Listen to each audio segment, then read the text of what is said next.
Is it better to mix on headphones or through a pair of speakers? Well, what I would recommend is you probably use both. If you are in a place where you can crank up your music pretty loud, if you have a home studio, hopefully you don't have neighbors nearby, or if you're in an apartment complex or something like that, it might be a little bit trickier to pull off. But if you can afford to crank up your music every now and again to really test the mix and make sure it's still sounding great at a high volume level, then definitely using speakers are going to be your number one priority, just to make sure you hear how your music is sounding and breathing in a room with you. But I love using headphones as a sort of like double checking on the mix that I'm working with, particularly with the low end.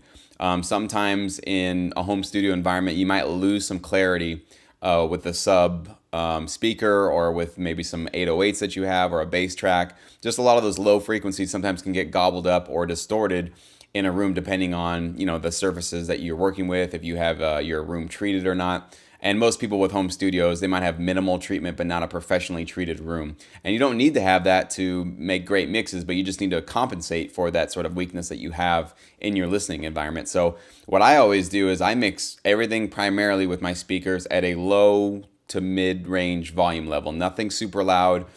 If I'm listening to music for 8-10 hours a day, creating music, writing music, I don't want to be deaf, so I do not crank it out super, super loud until I'm ready to start thinking about the mixing aspect of the track. I will crank it up here and there as I'm mixing, because I want to make sure that this track holds together at loud volumes as well as very, very quiet volumes. But whether or not you use only headphones because you can't crank up your music, or you're using speakers, the best thing you should be doing is testing your mixes out on various platforms. So you should be burning it to an MP3 and trying it on your iPod, or your iPhone these days. Sorry, who has an iPod anymore? But testing it out on your iPhone, making sure you can hear it through tiny little speakers. They sound good. Put it through your earbuds. Make sure it sounds good in those. Play it on a laptop if you have it. Play it on a small Bluetooth speaker. Play it on as many different platforms as you possibly can, just to make sure, particularly, you're not losing things like the kick. If it's a really low-end kick, you still need to have a little bit of a mid-range or even a high-end click somewhere mixed in there, so you're not losing that kick feel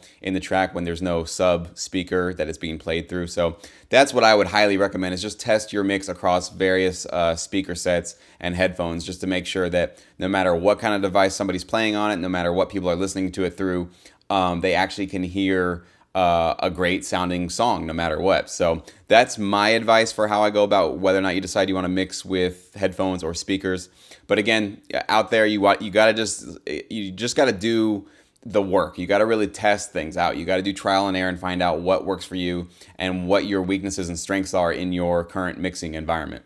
If you want to learn more about the TV film music licensing business, then click this video right here and you'll be sent a free crash course which will teach you everything you need to know to get started today.